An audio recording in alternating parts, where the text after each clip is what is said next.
Swayam Prabha. Digital India. Educated India.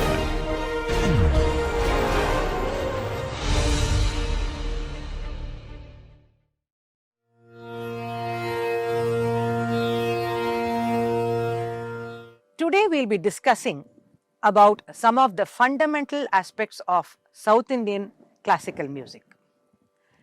This is very important because to have an understanding of the larger picture, we need to understand some of the minute details which govern the system itself. If we look at language, let's take a parallel to this. If we look at language, we see that we have alphabets, and these alphabets go to become words. These words come together in a proper way to make sentences, and then we have what we call as an essay, which is built with a number of sentences. Now, from language to language, we see that the number of alphabets may differ. For example, in English language, we have 26 alphabets. In Hindi, a different concept. And like this, for each language, we see that there are different number of alphabets. But the function of these alphabets is the same. As I mentioned earlier, it is about forming words and then sentences. So similarly, in the case of music also, we see that music is a language of emotion, feelings, sound, and it has got its own alphabets. Here, of course, we do not have a large number of alphabets like in language. There are only about 7 alphabets or swaras, which constitute the entire music system. These 7 swaras are common to the entire Indian classical music system. That is, if you take Hindustani music or Carnatic music, we see that sa, ri, ga, ma, pa, dha, ni, known as Shadja, Rishabha, Gandhara, Madhyama, Panchama, Daivata and Nishada are the 7 swaras or Sapta swaras which govern the entire classical musical system of India.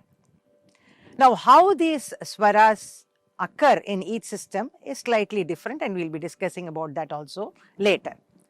But now, coming to the 7 swaras, we see that there are 12 swarasthanas which emerge from these 7 swaras. And in the nomenclature of Carnatic music or South Indian classical music, we see that there are 16 swaras. Now, let us see how these swaras are actually formed. Before that, I would also like to share about the how or what is the root word for, or why the particular swara has been named as such: Shadja, Rishabha, Gandhara, Madhyama, Panchama, Daivata, Nishada.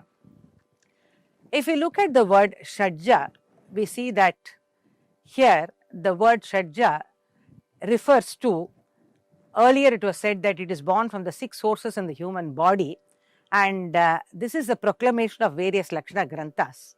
But of course, the other theory that Shadja, that is the note which gives rise to the other 6 notes, is known as Shadja, makes more sense here. Now, if you look at the Saptaswaras, they are very, very vital, I would say, in terms of the formation of the music system itself, because without the Saptaswaras, the music would have been abstract sound.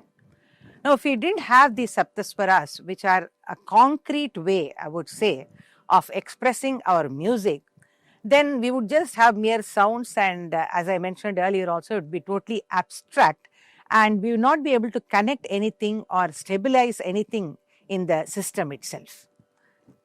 Emergence of clearly distinguishable 7 swaras, that nada got concretized and realized as sound structures. This is very, very important aspect in our history. And as I mentioned earlier, the name Shadja has got a logical terminology, has got a sense here. And the other notes, for example, here, if you look at the Madhyama, Madhyama means the middle point. So the Madhyama, not mathematically or acoustically, but we see that sa, ri, ga, ma, pa, dha, ni, in that sa, ri, ga becomes one side, then the ma becomes the central note, then pa, dha, ni on the other side. So that way Madhyama, the name got coined. Panchama, of course, again refers to the 5th note. So sa, ri, ga, ma, pa, the 5th note came to be known as Panchama. But the name of the other notes, that is when we are talking about the Rishabha or the Gandhara, Daivata, Nishada, There is actually no logic and it just is been named. This is also similar to, I would say, like how we name a child at random. We give names for a child which is born. So all the time we need not look for some logic or meaning in terms of whether the name and that person is actually connected in a proper way. It can be just a name for a person. So similarly here also we see that the names Rishabha, Gandhara, Devata, Nishada have just come about to be there. Earlier notes were, again, you see that if you look at the history, it's very interesting also to see how in the historical works we see that the notes have been connected to the cry and call of various birds and animals. Like this sa is belongs to the cry of some particular bird, or read that of some animal. Like this, lot of references given. But today we have come a long way, and if you look at this particular perspective or the way they have looked at it, it may not seem quite logical and it seems rather unscientific also, because just a particular cry of an animal cannot denote any particular note as such, because we also don't know what is the Adhara Shajja here, which has evolved later of course, and today we are able to relate all the notes actually on the base of the Adhara Shajja. The Adhara Shajja is like, the base on which you are able to identify or relate all the other notes. So relating these notes to the cries of animals actually does not have any scientific purpose. So today I would say that this concept is totally obsolete. Coming to the concept of three main aspects in this fundamentals of our Indian classical music, we have what we call as the Shruti, Swara and Swarasthana. Now, if you look at sounds in general in nature, we see that some of the sounds are musical, some are non-musical. Soft sound is pleasant to hear and harsh sound is noise. So, music for that matter involves a lot of soft and pleasant sounds, and that's why it is very nice also to hear. It is a nice feel, I would say, to hear music, and that's why we also like listening to music. Now, if somebody sings in a very, very loud voice, which sounds very harsh, then it becomes very discordant on the ear also. So that would not be music, but that would be sheer noise. So for music itself, this concept of being pleasant is a very, very important attribute. And in the audible frequency also we see that there is a particular range, in the sense that when something is too soft, suppose I sing, were you able to hear me? I did sing sa, but it was so soft that you were not able to hear it because of the fact that it was very, very low in frequency. Now sometimes what happens, especially when you go to the kind of light music, or sometimes they keep it in very high decibel, and at that time what happens, the sound cannot be, the ear rather cannot withstand this music. It becomes very, very kind of too much for the ear to even handle. And that's why we say that even while today we are using the mobile and earphones, for the earphones also they really kind of codify as to what is the decibel in which we have to hear the music, because if you hear it too loud for too long, then the eardrum will get damaged. So that way we see that music has to have a certain frequency in order to become pleasant on the ear. Etymologically, Shruti is the smallest audible sound capable of being distinguished by a human ear. Now, Shruti is something which is naturally born and it is prevalent in nature. And we would say that the concept of music, that is from all the Shrutis available, man has actually codified the system of music through his own intelligence, through his own thinking process. He has devised the Saptaswaras, given each note its particular placement. So that way we could also say that through the genius of man, this whole system of classical music has evolved into one of the highest systems of music in the world. Shruti is known as the Prakriti Dhwani. That's why Prakriti means nature. So it is a Prakriti Dhwani, or something which is born from nature itself. Now, if you look at universe again, for everything we actually draw our inspiration from nature only. So nature actually gives us a cue for many, many things. Like I mentioned earlier also about the concept of painting. When you are drawing a picture, for example, and I tell you, you draw a scenery, immediately you think about the tree, the river, a house, a mountain. Now, where from do you get inspiration, or where from do you get the clue as to how to fit all this to make a scenery? It is from the nature only, because nature gives us all the guidelines as to, again, coming back to the scenery. If you want to draw a mountain, a river, and say a tree as part of the scenery, you have to know that on the top of the, suppose you are given a page, on the top portion of the page you draw the mountain, then comes the river, and in the river bed or river side you will see that a tree is to be placed. So again, also when you talk about the color combination, when we talk about the mountain, we generally paint it as brown. When we talk about the river, it is generally blue. When it's a tree, the branches and the trunk are all brown and the leaves are all green. So where from do we get the inspiration, or where from do we get to know that this is the particular color for that particular object? Obviously, it is from nature. So similarly also we see that for the sound, different kinds of sounds that emanate in our music system, the universe becomes some kind of an inspiration. Similarly for meter also, that is a rhythm that we have adopted in Carnatic music or Hindustani music, nature again is the inspiration for us, which gives us different kinds of rhythm. You see there is rhythm in the rainfall, in the raindrops, rhythm in the flow of the river, rhythm in so many things you are able to see. So that again has been the inspiration for man to create various kinds of rhythms. And also we know that, for example, the heartbeat has to have a regular rhythm. Now, if the rhythm becomes kind of wavered and it is not in a proper order, we know that there is something wrong. So that way the universe becomes a great inspiration in terms of giving us a lot of material for our sound and meter that is a part of our music system itself. Now, coming to Shruti, it is called Dhvani, but it can be distinguished, or rather it cannot be distinguished, I would say, without getting developed into something more. A Shruti is a very, very minute kind of a sound. So now it has to be rather, it has to take the avatar, or it has to take the form of a swara to get a concrete entity. So the swara becomes a very, very important element in our whole system. Different sounds with different intensities become different swaras. And also we see that the abstract sounds become concrete with the help of swaras. So the swaras are the most important, the most vital aspect of both Hindustani and Carnatic music. Now, even when we create a composition, for example, now in a composition we have a combination of melody, rhythm and words. Now, if you are going to notate this melody, you have to take the aid of swaras. So, suppose there is a composition in Mohanam, you notate it such that that particular composition is in the form of a Mohanam, and what are the swaras taken in the melody are notated.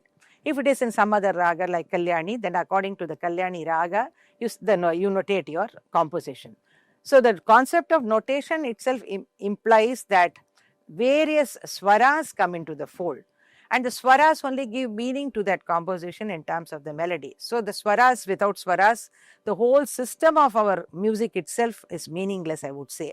So here again re-emphasizing the importance of swaras. Shrutis are infinite, and but swaras are limited in number, and swaras are pleasant to hear.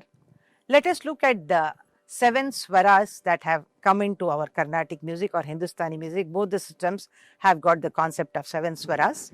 I will sing first the 7 swaras in the Maya Mala Gaula scale, because of the fact that that is the basic scale in which all the students learn their music itself.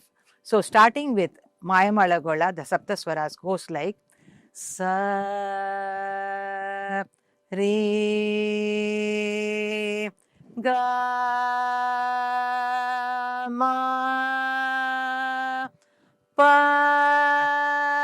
Da Ni Sa Sa Ni Da Pa Ma Ga Re Sa sa ri ga ma pa da ni sa sa ni da pa ma ga re sa sa ri ga ma pa da ni sa ni da pa ma ga re sa.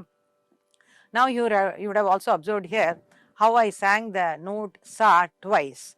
So like sa ri ga ma pa da ni sa, again I sing sa. So that implies the completion of a particular octave. That is very, very important. The eighth note again is a repetition of the sa itself to give you a complete octave or a sthai. But if you look at the notes themselves, sa ri ga ma pa dha ni, 7 notes.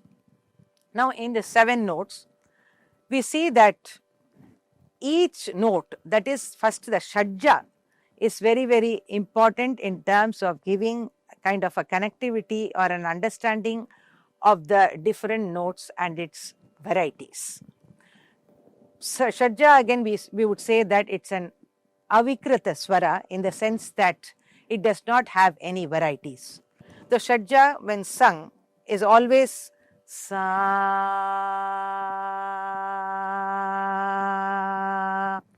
and there is no variety here. Similarly, if you look at the note pa, it is again does not have any variety. It has got a specific position in the whole scale like pa,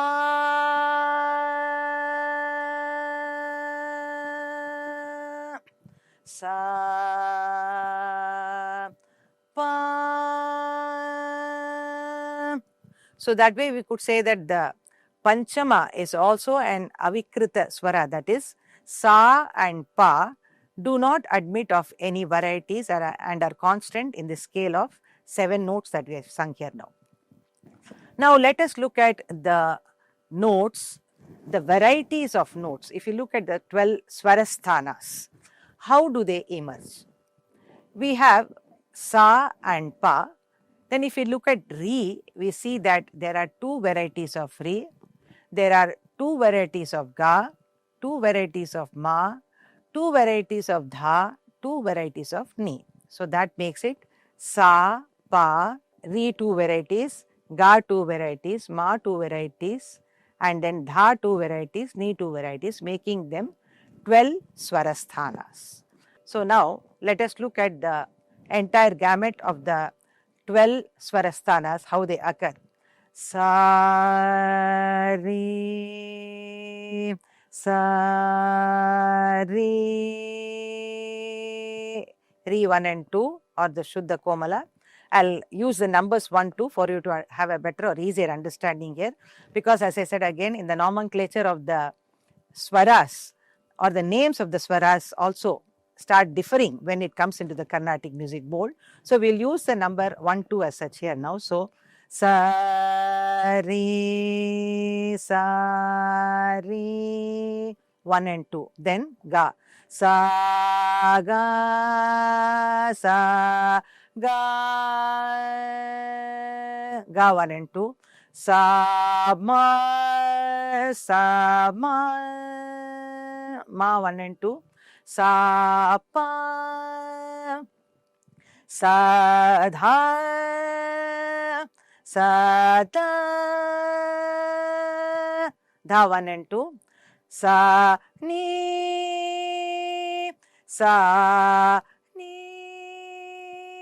ni 1 and 2. Then sa. Let's now look at, this is the Aruna Krama that I sang. Let's now sing the same swaras in the Avarona Krama and see how they sound. Sa, ni, ni 2, ni 1, coming the reverse order. So it will be 2 followed by 1 here. Then sa, da, sa, dha, sa, pa, sa, ma, sa, ma,